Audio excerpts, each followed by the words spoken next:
আনুগত্য কাহাকে বলে দেখুন, দলের প্রতি নেতার প্রতি আনুগত্য কাহাকে বলে দেখুন।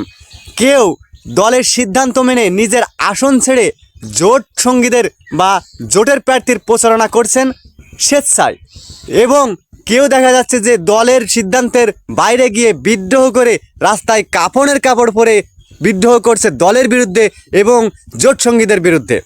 কেউ ঝাড়ু মিছিল করছে। এখানেই বোঝা যায় কোন দল কতটুকু তার নিজের দলের প্রতি আনুগত্যশীল। তাহলে যে দল নিজের দলের এবং নেতার প্রতি, যে সমস্ত নেতাকর্মী বা যে সমস্ত দল নিজের দল এবং নেতার প্রতি আনুগত্যশীল নয়, তাদের হাতে দেশ কতটা নিরাপদ আপনারা একবার বিচার করুন।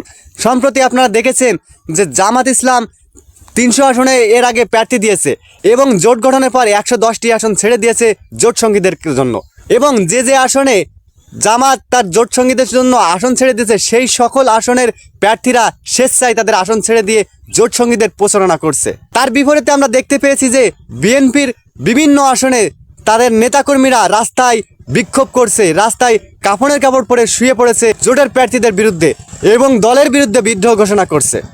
তাহলে যারা নিজের দলের প্রতি আনুগত্যশীল নয়, নেতার প্রতি আনুগত্যশীল নয়, তাদের হাতে দেশ কতটা নিরাপদ আপনারা একবার বিচার করুন।